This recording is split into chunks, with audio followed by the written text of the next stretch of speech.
Hi, everyone. Welcome to our special needs forum on this windy Saturday.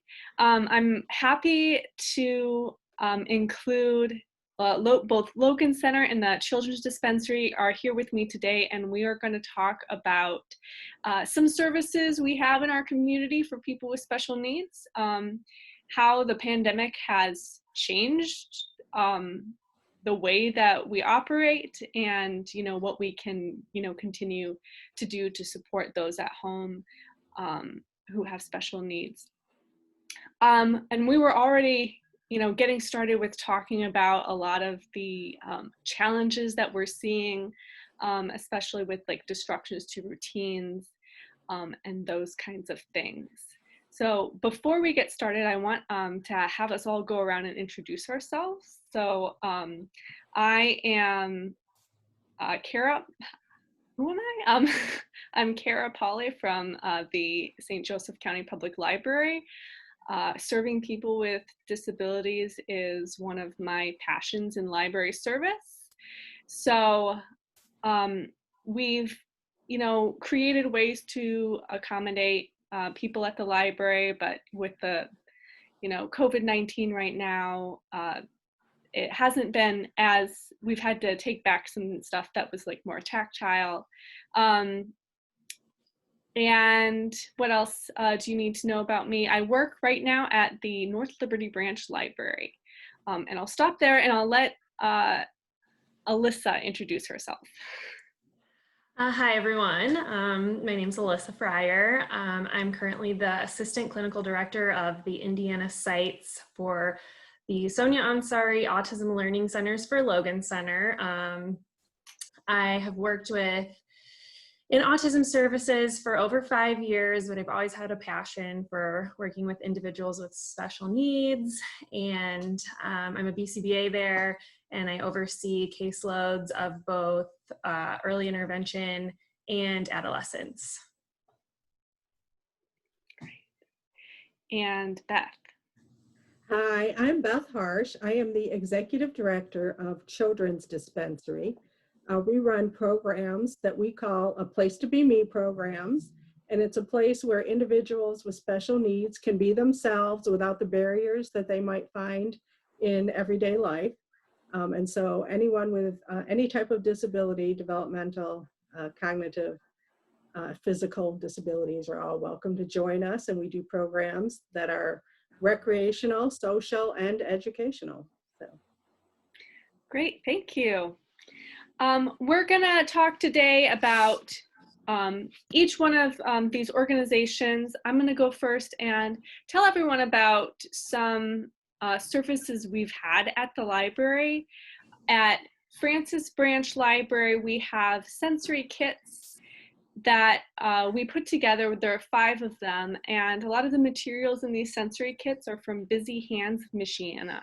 So if nobody's familiar with Busy Hands, they are a volunteer organization, and they have volunteers who develop manipulatives for people with autism, as well as Alzheimer's and other kinds of disabilities. These could include bean bags, weighted vests, that kind of thing. So we have some kits at the Francis Branch for those that people normally they can just take out and play with. There are some sensory headphones in there too. Unfortunately, we've had to pull them at Francis Branch because of the concern for spreading the virus, as we've had to pull a lot of our kits that people normally are able to touch.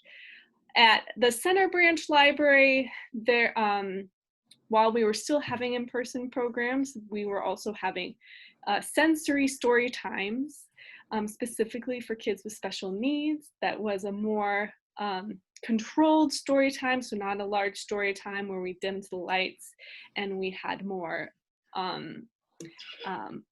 direct engagement in those as well. And again, since we're doing virtual programs right now, that makes a sensory story time where you get to touch and feel kind of impossible over like over the computer. So we're not doing those right now. Hopefully they'll start back up again whenever, that is possible. But I am excited to announce that we are going to be moving forward with a project to include adaptive technology kits in our meeting rooms at the Center Branch, German Township Branch, and Center Township Branch, since those are the branches that have options for to reserve their meeting rooms for telemeetings. So we will be developing some adaptive technology kits there as well that include enlarged keyboards, some sensory headphones, and like other kinds of adaptive technology. And yeah, so that's basically how COVID has affected us. We're doing all we can. So, we want people to reach out to us if they have questions. If they need help, we can give them curbside service. And, we're trying our best to be as adaptable as we can. All right. Alyssa, do you want to tell us a little bit about your services at Logan?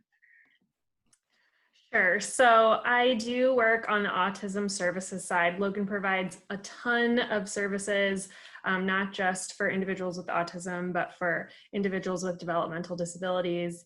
So I'll talk a little bit about that first. Logan has a really simple mission. It's to support people with intellectual and developmental disabilities so that they and their families can achieve the desired quality of life.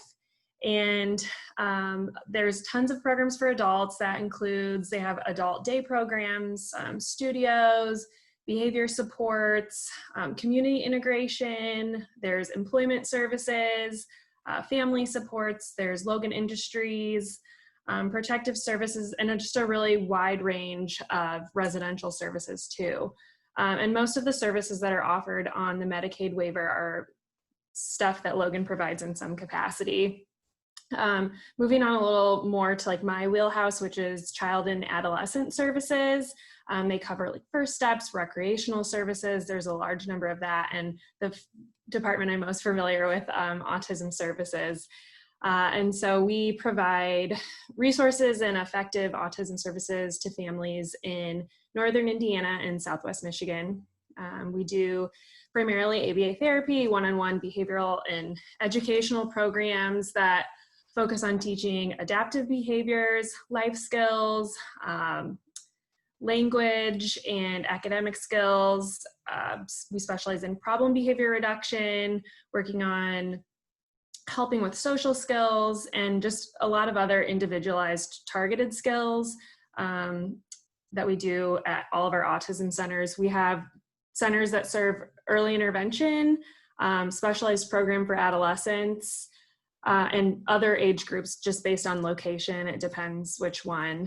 And our BCBAs, they just work to help families, schools, other professionals to create the best kind of behavior plans, educational goals, and individualized support to help with any areas of concern. And our main goal is just to help our clients live the most independent life possible, and to help their families, live and do things that everyone can do. And so that's been huge in the pandemic. Obviously, a lot of that's been affected. So the way that our services have changed, they definitely changed across all services. I can talk again more specifically to autism services, but we did have to close all of Logan Center and most of the services in March. Every department opened just based on need and safety, but it changed a lot for our kids, and they weren't coming to the center anymore. We made this huge switch to telehealth, which we had never done before in the long history of Logan. We hadn't had to do that to serve our clients. So that was a huge change. We worked really hard to do it as quickly as we could and just provide, depending on the family, provide them with everything we could to help them kind of navigate this new way of life where the kids have to stay home and they have to stay home and they're trying to work from home with like the challenges of their family. So Logan worked really hard to put a team together to look at not only how we could improve our telehealth, but how we could also begin to serve our clients again quickly. And we worked to do that. The BCBAs, we came back first. We didn't have any staff back. We just worked on an emergency basis with the clients. And as we could, we safely started inviting more clients in a phased reopening back with more staff. So we've done things like help them with mask tolerance so that they can be safer, you know, in our centers. We all wear masks all day long. We have very clear cleaning procedures and things like that, but also to help, you know, our clients kind of understand how things are different, how much more, you know, you need to wash your hands and clean your surfaces and wear that mask so that hopefully as things change in the community, they can start getting back out there too once they're more tolerant for masks and things like that. We obviously saw some regression, so we had to focus our programming back on that, where that's something, again, the pandemic kind of changed the services in a way that we couldn't just jump back in. So that's kind of how it changed for us. I will just talk a little bit about some suggestions and things that parents and caregivers can do to support their families with special needs right now that are still at home or, you know, are at home more than they were before. Obviously, if you have a provider or teacher or anyone that can continue with telehealth, we are huge on that. I still have some clients that even though we've invited all clients back at this point to our centers, they're compromised or there's reasons that they aren't able to come. And so that telehealth piece for me will always stay.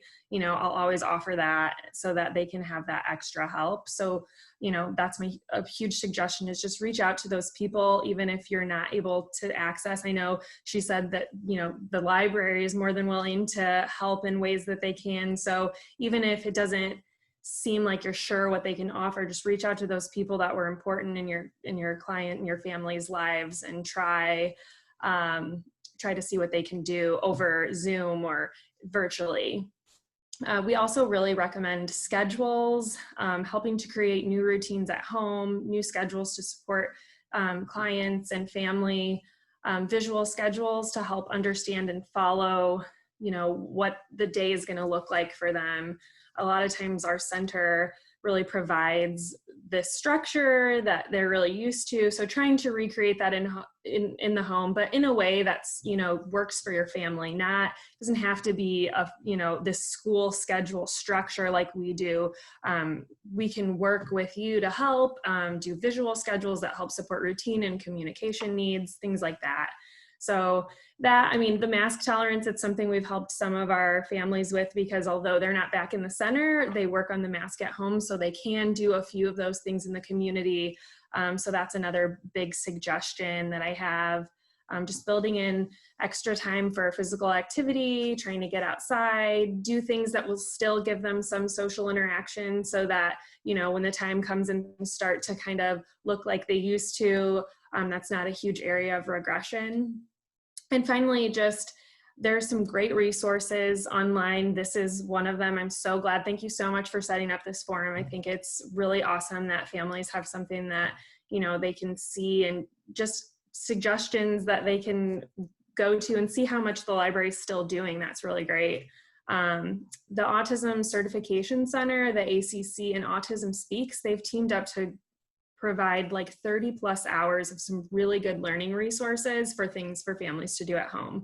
So that's another great place you can look to help with stuff like this. And it's at no cost for the autism community. So, or anyone in general that could benefit from it. So we're willing to help in any way we can. And we're glad that the library put this on so that people can get an idea of ways that we can help during this time.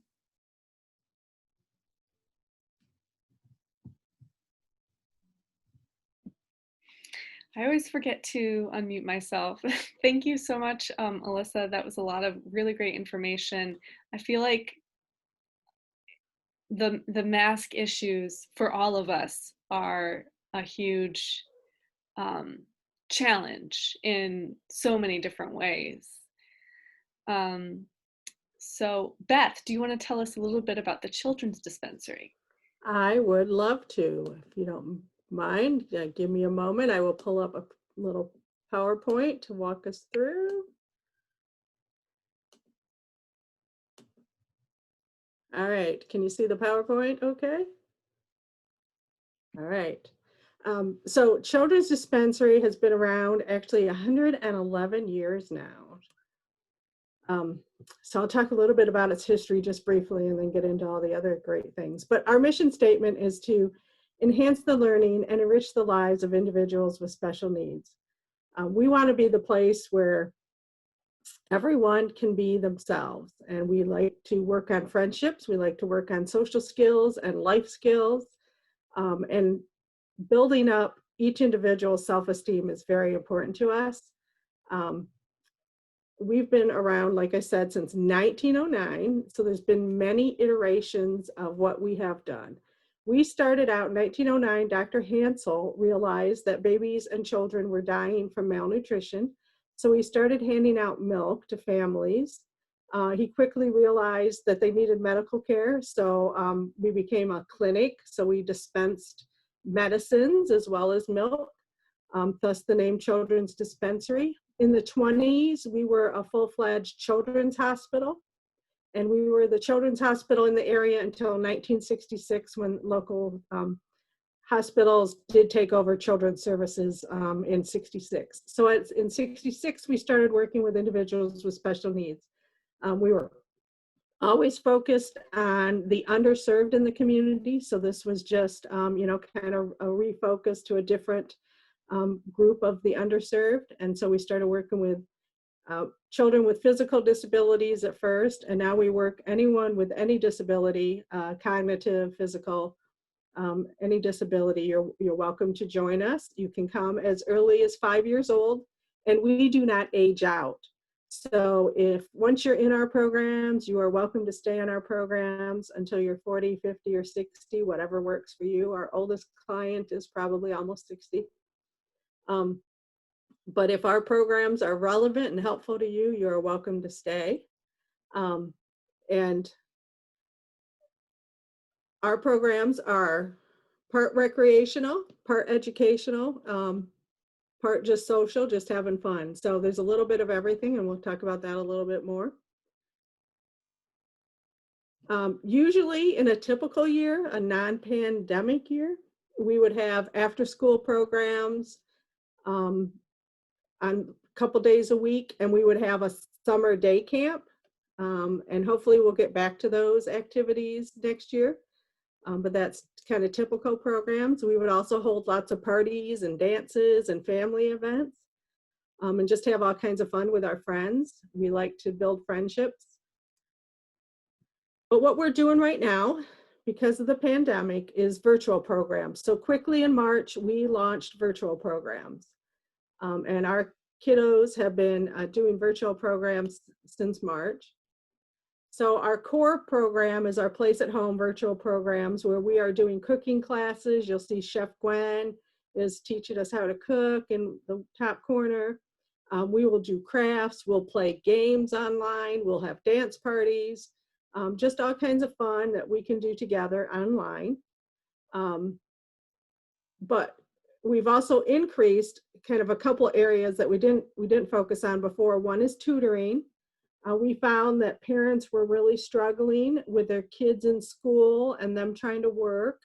And we all know how that balance is very difficult. So we started tutoring services with the Notre Dame students. So during the school year, your student can spend 1 to 3 hours with a Notre Dame college student via Zoom, of course, to work on homework. So if anyone needs, tutoring help, this is a free service we provide. So, you're welcome to join us for tutoring. We also added a buddy program, and we have found, and I know we're all in this together, right? But we are all missing our relationships. We're all missing our socialization. And so we added a buddy program, and that's college students near and as far away as Auburn University. They are spending one-on-one time as well as small group time with our clients. It can just be a chance for them to talk about what they like and have conversations with people, learn about what college is like in Auburn or wherever, as well as playing online games and just doing fun things like that. It is simply social. It's our social mentorship, which is a huge benefit for our clients. Honestly, it's a huge benefit for everyone right now. So that's one of our new programs. And then we have Facebook Live on Sundays at 7. We do story time. And so on Sundays, you can get onto our Facebook page and just curl up and get comfortable and enjoy a children's story read by one of our awesome volunteers on Sunday night. So those are the things that are all happen virtually. We currently are not doing anything in person. And we won't be doing anything in person at least through the end of 2020. And we will reevaluate closer to the end of the year to see if we can get back in person and back to some of those things. But we're still doing awesome things. I mean, we're doing cooking classes, online together and things like that. And we're also providing like food and supplies to families. So if you can't, if you need some help with that, any of our clients' families that need help, we are delivering food, we're delivering supplies. We're just trying to make life a little better as much as we can for everybody right now. So that's what we're doing at the moment. So, and we'll continue doing it as long as we need to. This is just kind of our calendar. So you see that we're kind of doing things lots of days of the week. Most activities are at 5 or 6 p.m. So it's kind of after school time, but we do have a lot of our clients who are not in school. They've already graduated. So we do have some day activities as well.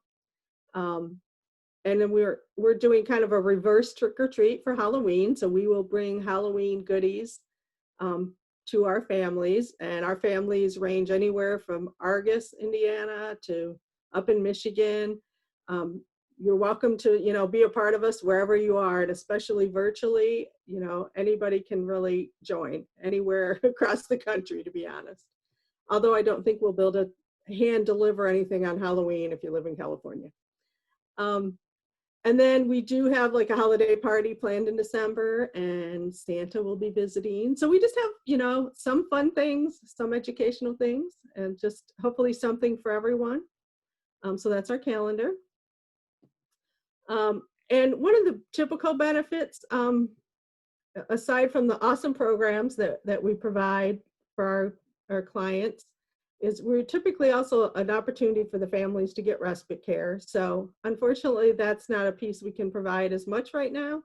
I mean, if you feel comfortable letting your child be in front of the screen by themselves and you can step away, that's great, but it's not quite the same as dropping them off to us. So we know that's a huge benefit, and we look forward to getting back to providing that service to our families as well.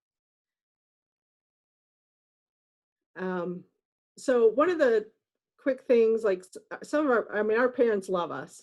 And one of the things that kind of stuck out to me is when I first started, one of our moms who has kind of lived in many parts of the country said that, every community she's in and every community she visits, she tries to find out what's available for families that have a child with disabilities. And she said that she's just shocked at the quality of programming that we provide in South Bend, because she said she hasn't even seen that in some larger cities.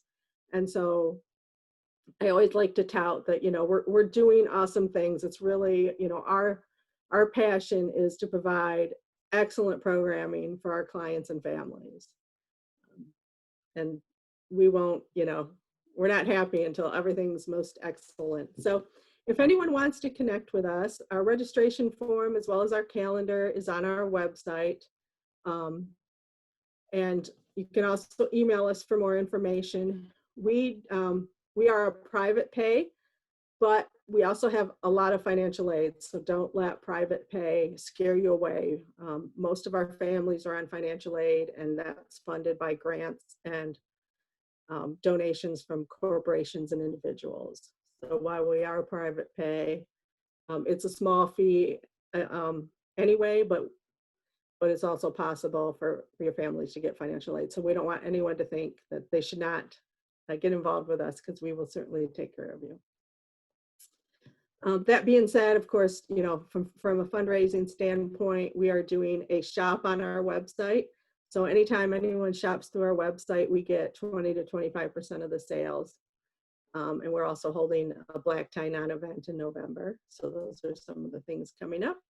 And like I said, you can check us out at childrensdispensary.org. There is also a great resource page. I should have listed that on here too. Look for the resource page on childrensdispensary.org.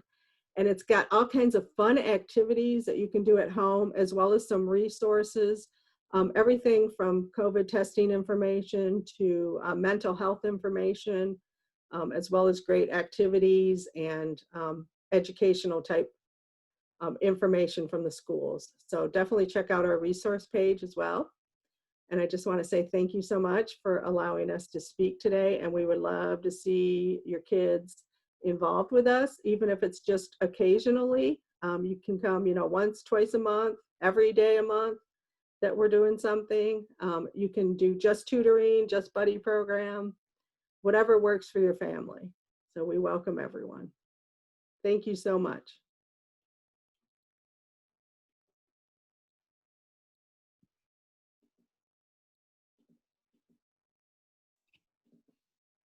All right, thank you, Beth. I'm so happy to see that you are able to do, still do your programs virtually. How has that process been? Has it been, were there stumbling blocks at all?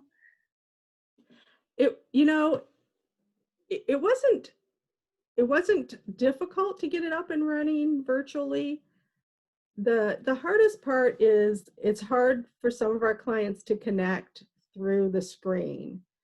And so we're definitely, you know, some like for dance parties, you can see them kind of in the back dancing, but they won't come close, and they won't really, you know, they're back there dancing during the dance parties.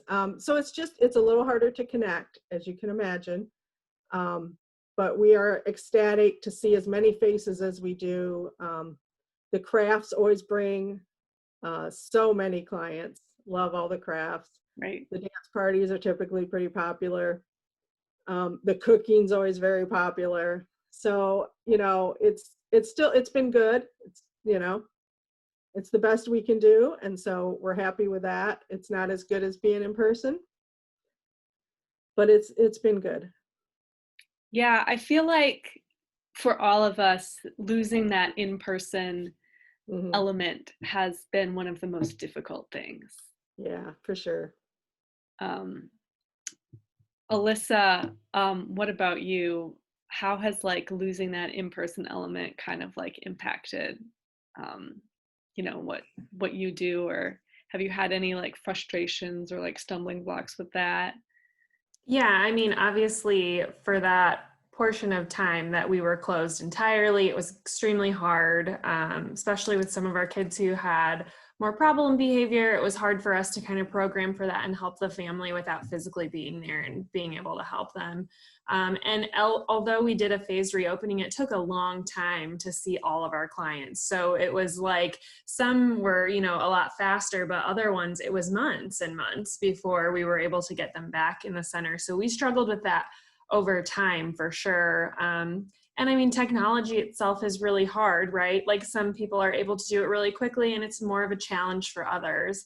And so I think that too is kind of something to figure out, like what works best for the family, how we can, you know, whether it was on a phone or a computer, and whether they had access to a camera for us to see the kids and the kids to see us. And you know, working through all that was really difficult. And again, I know we talked about this a little before we started to record, that, you know, it's not, we are lucky that we're working really hard to stay safe and still see our kids in person right now.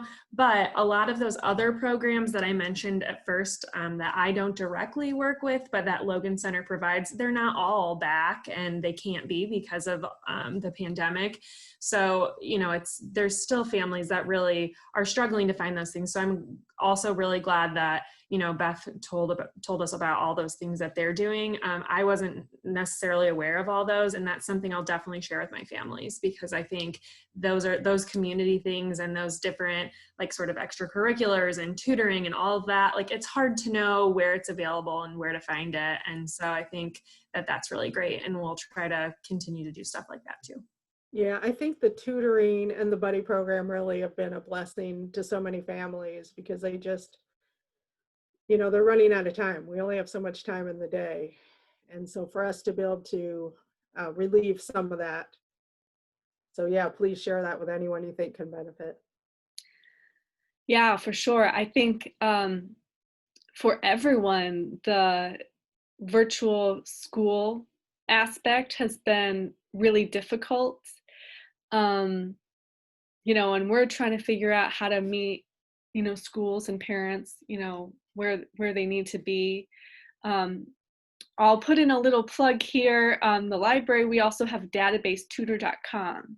So I highly recommend that everyone check that out. And all of these figuring out like how these virtual programs work, I feel like in one sense, there's that struggle of, you don't get that face-to-face contact necessarily, even though we are, like face-to-face, on the computer. But on the other hand, I feel like there are some things that have come out of this that will take away with us, when the pandemic is gone. Like Alyssa, you were talking about, what did you call it? The Telehealth. Yeah, telehealth. Okay, yeah.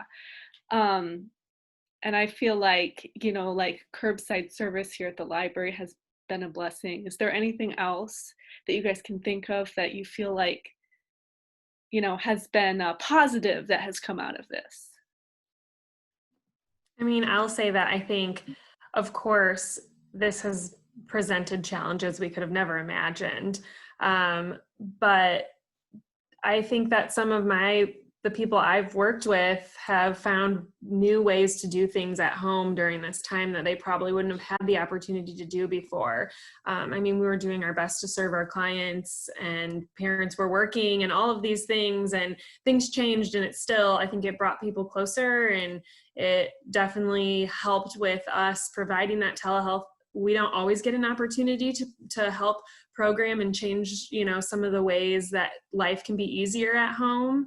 And when parents weren't at work and they had the opportunity to do that telehealth, I think that's a positive takeaway from that for sure, is that we were able to kind of help them with things that while they're working, we might not have been able to target and help them with. Yeah, and for us, there's several things that will remain when we get back to normal-ish. And one is an aspect of virtual, because one of our clients, our client in Argus, her mom cannot get her here. Like, it's just time-wise, might be able to get her here occasionally, but not regularly. So we're going to try to have a screen up, when we are all back in person, have a screen up, and whoever wants to, Zoom in with us, we'll be able to. It won't be as good as being there, but they'll be able to see their friends, and they'll be able to be involved in different activities. And obviously some activities will work, and, when we're swimming, not so much, but, most of the activities, whenever it's appropriate, we'll have that capability. We will also be keeping tutoring going, as well as likely the buddy program will stay in some aspect.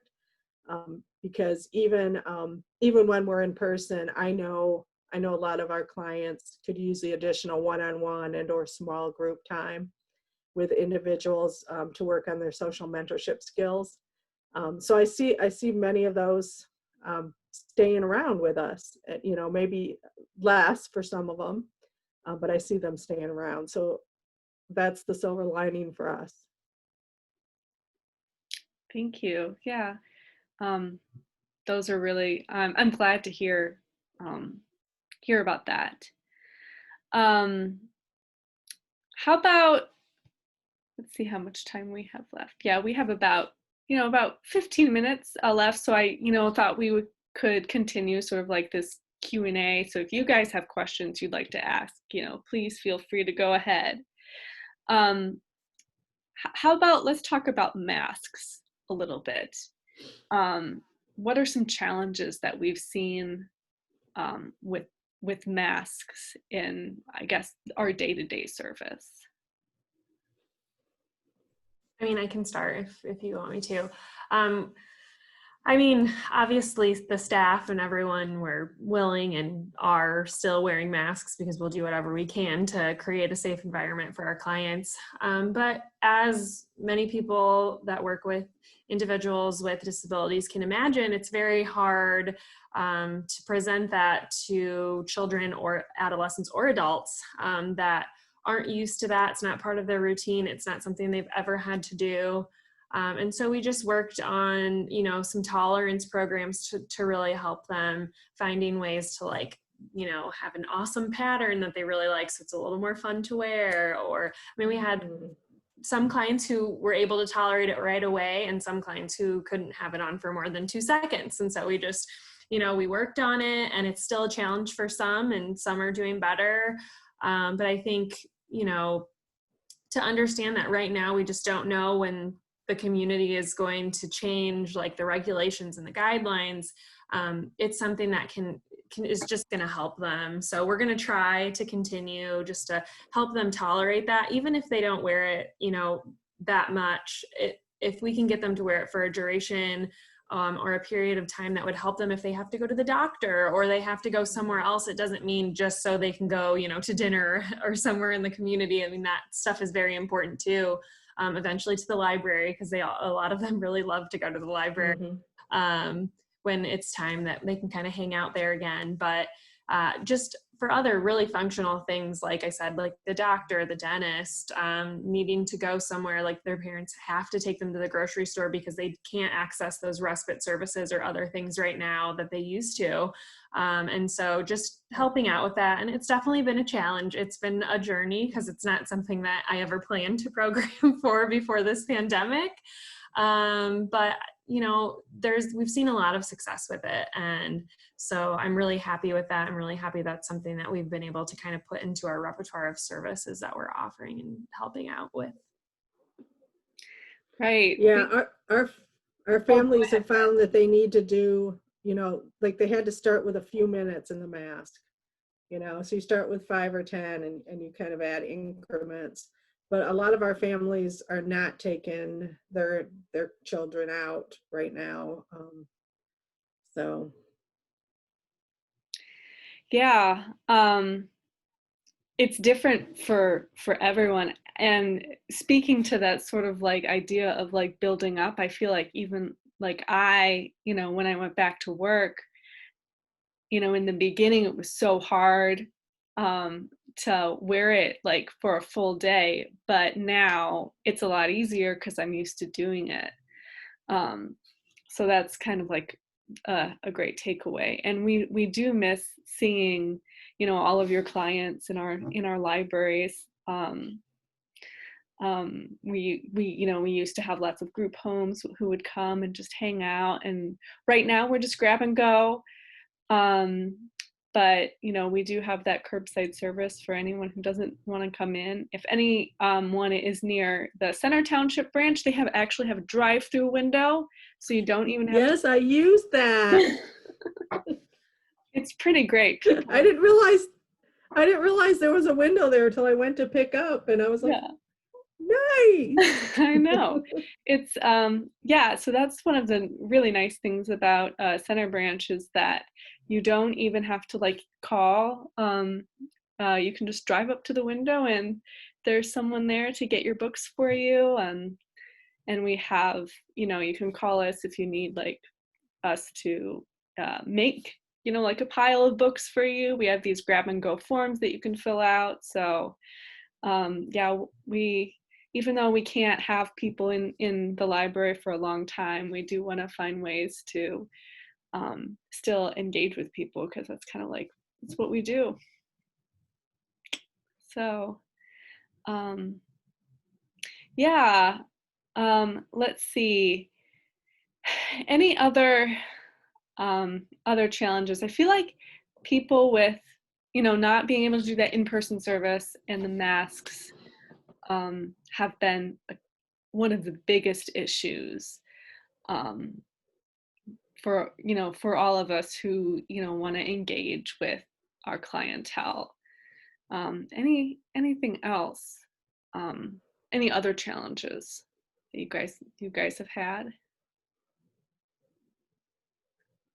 No, I think food security has just been a little bit of a concern for some of our families, and so we've tried to help with that as well. Well, like I said, we will do some food deliveries, but we've also, if we hear like there's a special pickup at the food bank or something that's, extra, above what they would normally have access to, we try to, make them aware of any of those types of things. Um, it's just been surreal. Yeah, that food security, that is something that has changed, the way we do things a lot, even, among staff, and just in terms of like, you know, can't really give away free food anymore, or it has to be like done in a certain way. So that has been a challenge. What about, do you either of you have any clients going back to school at schools who are doing like part-time virtual, part-time in person, or that you know of? I mean, we have a number of clients across all of our centers that some of them are returning to school. And it's definitely another challenge that, we're working through, whether we're able to help them, whether we have access to the school, depending on the school's protocols, things like that. And it's definitely been a bigger challenge because, again, just like I'm sure so many parents out there are struggling with virtual learning, it was a struggle for us to learn how to program in the way that we normally do for our clients, and including that virtual learning kind of piece into their interventions and their programs and things like that. So I, have the most respect for all the parents out there who are navigating virtual learning, because it is very difficult, and I applaud you because we've had a hard time with it too. And it's just so different from school to school and from child to child, from things like that's definitely another challenge that we've seen. And so again, like tutoring programs or anything like that like our clients can access are great resources. Yeah, so far I don't believe any of our students have gone in person yet, but there might be one or two that is planning to. Yeah, it's most of the families are pretty worried, and so they're just being safe and keeping people home. Do you have suggestions for, families that have kids going back to school for in person? Do you want to go? Sure, I'll try. I mean, Because I'm like, I don't know.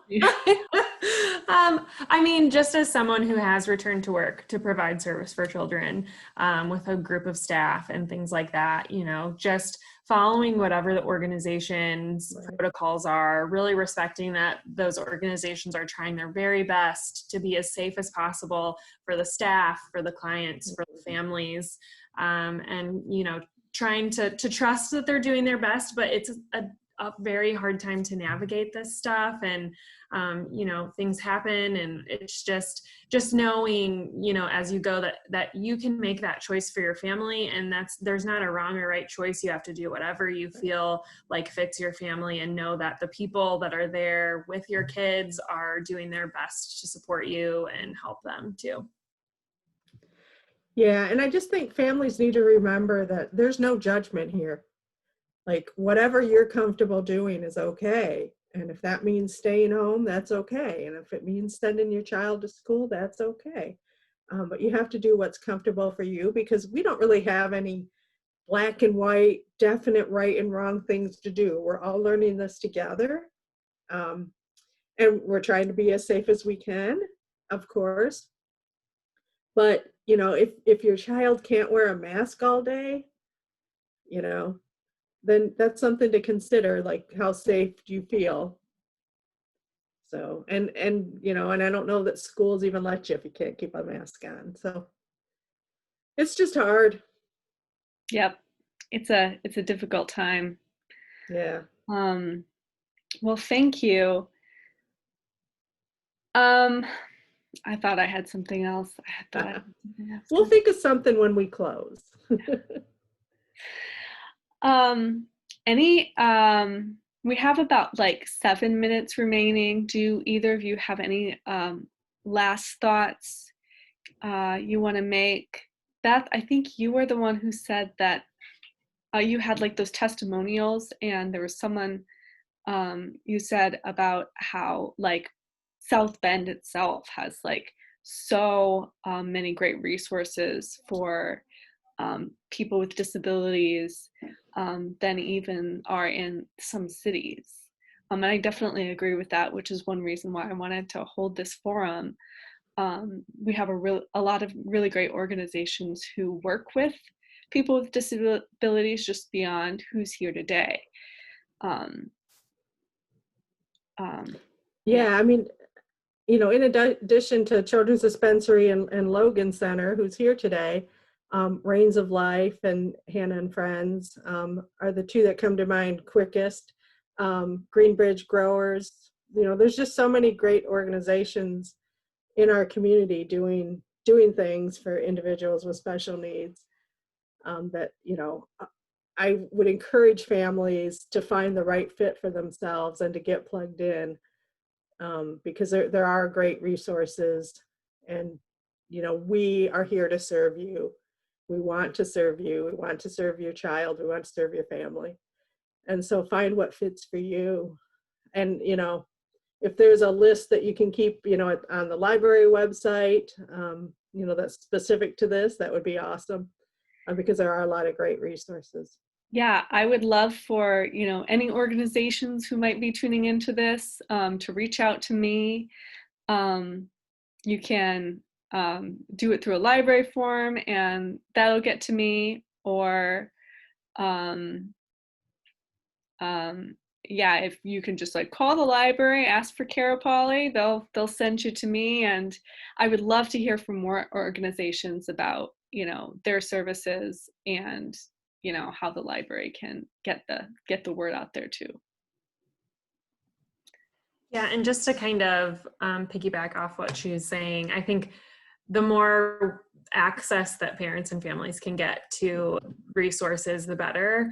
And I know it's really hard right now to know like where to look and where to find. So I think this is a great starting point if we can like create a list or, some links for them to go to. And, I was speaking a lot about our autism services, which are awesome, but Logan has so many great programs and things that I can't even go, and we don't have the time to go into all of it, but logancenter.org is just a great place to start and be able to go through all those services and kind of see what we have to offer for families and clients and all of that. So I've worked with one of your services that you do is that you take your clients for like volunteer work or like job experience opportunities. And I've worked with some of your volunteers at both Francis Branch and Center Branch.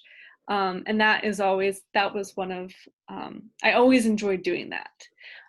Always enjoyed working with those clients and through those volunteer opportunities with the library. And then I feel like every time I turn around, Logan Center has like something else going on. So it's definitely a great resource. Thank you. All right, I think we will wrap up.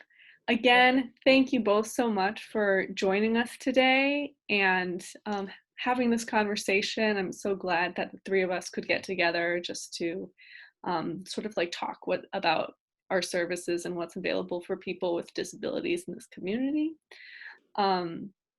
So thank you very much. Thank you Yeah, so thank you much. so much. Yes, thanks for Oh. including us. This has been wonderful.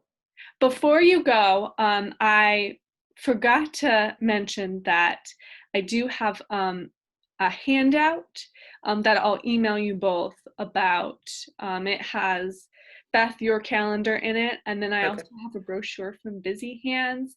They do say that they want people to call them and they want to, give their stuff away. That their volunteers are working on. So I'll include that in an email to you both as well. That would be Thank you so much. awesome. Yeah, no problem. Thank you. Nice to meet you, Alyssa. Have a good It was day. nice to meet you too. Bye, guys. Bye-bye. Thanks.